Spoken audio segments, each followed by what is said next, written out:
जी viewers, अस्सलाम वालेकुम। मैं होली और एसी मास्टर में खुश आमदीद। आज हम हाज़िर हैं एक नई वीडियो के साथ। तो आज हम एक टन का एयर कंडीशन की सर्विस करने वाले हैं और सर्विस कैसे की जाती है, मास्टर सर्विस कैसे की जाती है, तो आज हम आपको गाइड करने वाले हैं। तो इससे पहले भी हम वीडियो जो है वो अपलोड कर चुके हैं। तो इसमें हम जो है मुकम्मल एयर कंडीशन को ओपन करते हैं और एक एक पार्ट की फ़र्दर जो है वो सर्विस करते हैं, वॉश करते हैं, ठीक है। उसको लुब्रिकेट करते हैं और कुछ चीज़ों का ध्यान रखा जाता है, ख्याल रखा जाता है। तो हम जो है वो इस वीडियो में डिटेल से बात करने वाले हैं।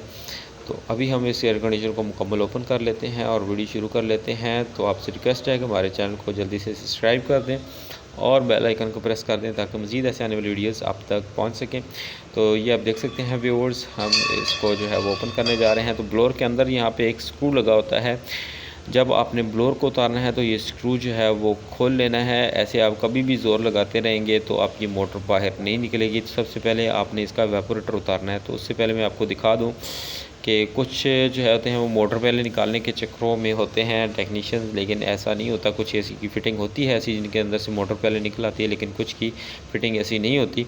उसके लिए सबसे पहले आपको एवेपोरेटर उतारना पड़ता है, उसके बाद आप इसको ब्लोअर को खोल सकते हैं। तो सबसे पहले अपर कवर उतारने के बाद इसका आपने एवेपोरेटर खोलना है। एवेपोरेटर के बाद आपने इसकी मोटर निकालनी है। मोटर के बाद आपने इसके अंदर से ब्लोअर निकालना है और फिर एंड पे जाके आपने पीसीबी बोर्ड इसका उतारना है। तो उससे पहले आपने इसके छोटे छोटे स्क्रू लगे होते हैं साइडों पे, जो कि बेस के साथ कनेक्ट होते हैं एवेपोरेटर के।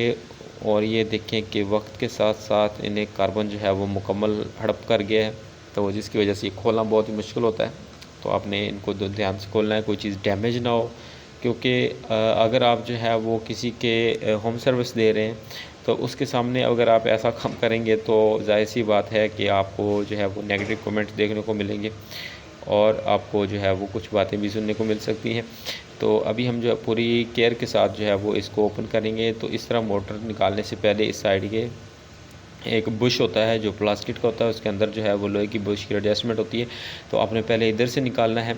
अगर मोटर पीछे निकल सकती है इजीली, तो बाज़-औक़ात मॉडल की फ़िटिंग इस तरह होती है कि उनमें से पहले आप मोटर निकाल सकते हैं और बाद में ब्लोअर निकाल सकते हैं। लेकिन पहले कुछ में होता है कि पहले आपने ब्लोअर निकालना होता है, फिर आपकी मोटर निकलेगी। तो ये मॉडल्स की फ़िटिंग का थोड़ा बहुत जो है वो एडजस्टेबल आपको करना पड़ता है मामलात को। तो ये हम जो है वो अभी आउटडोर को ओपन कर लेते हैं। तो आउटडोर भी काफ़ी ज़्यादा डस्टी है, काफ़ी ज़्यादा इसके अंदर जो है वो कार्बन और मिट्टी और डस्ट वगैरह है। तो अभी आप इसकी कंडीशन देख सकते हैं, तो काफ़ी ज़्यादा डस्ट होती है।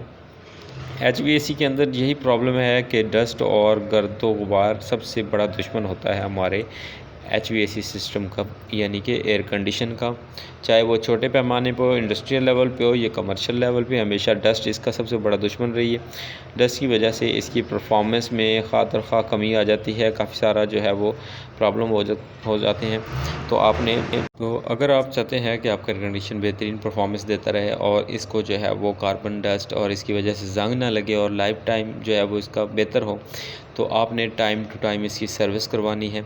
और कभी भी आपने इसको जो है वो बग़ैर सर्विस के नहीं छोड़ना। लेकिन जब आप बग़ैर सर्विस के छोड़ेंगे तब आपका जो है, क्योंकि एयर कंडीशन जब चलता है तो उसके काफ़ी सारे जगह पे वेपर्स आ जाते हैं पानी के। तो वेपर्स पानी के जब रुके रहते हैं तो आपको पता है कि हवा के साथ फिर वो रिएक्ट करते हैं, जिनकी वजह से वहाँ पे कार्बन बन जाता है, ज़ंग बन जाता है और फिर आहिस्ता आहिस्ता इसी जो है वो आपका लीकिंग की तरफ जाने लग जाता है। और फिर जब एक दो दफ़ा रिपेयर हो जाता है तो फिर जो है वो कुछ जो है ऐसे मामलात हो जाते हैं एयर कंडीशन के कि वो आपको भी फ़ील होने लग जाता है कि हमारा एयर कंडीशन जो है वो नहीं चलेगा ज़्यादा, तो आपको चेंज करना पड़ता है। तो आपको टाइम टू टाइम जो है एयर कंडीशन को सर्विस करवाते रहना चाहिए। तो अभी हमने आउटडोर को सर्विस कर लिया, ये आप देख सकते हैं नीट एंड क्लीन हो गया। तो अभी हम जो है वो इसके कवर हैं उनको सर्विस करते हैं। तो ये कैनवट का आउटडोर था हमारे पास, ये एक ओल्ड मॉडल है।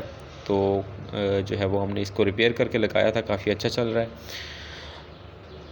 तो अभी हम इसका, ये आप देख सकते हैं यहाँ पे कार्बन की वजह से जो है वो मिट्टी की वजह से, काफ़ी डस्ट की वजह से एयर कंडीशन की जो है हालत काफ़ी ख़राब हो जाती है। तो नेक्स्ट आने वाले टाइम में हम जल्दी ही यानी कि फेस सेशन करेंगे, जिसमें मैं आपको काफ़ी सारी ऐसी चीज़ें बताऊंगा जिनकी वजह से आपके एसी का लाइफ टाइम बेहतर हो सकता है। एसी आप कैसे सिलेक्ट कर सकते हैं और उसके बाद जो है वो कौन सा एसी सिलेक्ट करें, कितने साइज़ का करें, अपने कमरे की कैलकुलेशंस कैसे निकालनी, कमरे के सामान की, और ये सारी चीज़ें मद्देनज़र रख के आप एयर कंडीशन लगवाएंगे तो एक बहुत बड़ा जो है बजट आपका बिल का जो है वो मंथली सेव होता रहेगा। क्योंकि जब आप बग़ैर कैलकुलेशन के ऐसे ही अपनी जो है वो विश के मुताबिक लगवा लेते हैं तो विश के मुताबिक लगवाया गया एसी आपको महंगा पड़ता है। क्योंकि हो सकता है कि आपके एयर कंडीशन जो है वो कमरे की रिक्वायरमेंट 1 टन की और आपने लगवा लिया है 1.5 टन का या 2 टन का, तो उस हिसाब से उसके अंदर जो इलेक्ट्रॉनिक्स पीएलसी लगी होती है, उसका कंप्रेसर लगा होता है, वो ज़्यादा करंट कंज्यूम करते हैं। अगर चाहे उसने थोड़े टाइम में जो है वो आपका कमरा जो है बेहतर कर देना है, ठंडा कर देना है, लेकिन उसकी रिक्वायरमेंट नहीं थी वहाँ, क्योंकि वो बिजली का जो है वो ज़रूरत एक तो ज़्यादा होती है और दूसरा आपका पैसे का ज़्यादा पैसा आपका बाउंड हो जाता है और वो आने वाले वक्त में ज़्यादा जो है वो ग्रो भी नहीं करता, और जिसकी वजह से आपका जो है पैसा भी लग जाता है। और जो है वो उसने अक्सर मैंने लोगों को जब ये बताया कि आपने एयर कंडीशन जो है वो बड़ा लगवाया, उन्होंने अक्सर के यही कमेंट्स होते हैं आगे से कि वो कह रहे होते हैं कि हमारा जो है वो एयर कंडीशन थोड़े टाइम में चलेगा और कूलिंग पूरी कर देगा। लेकिन उनको जहाँ पे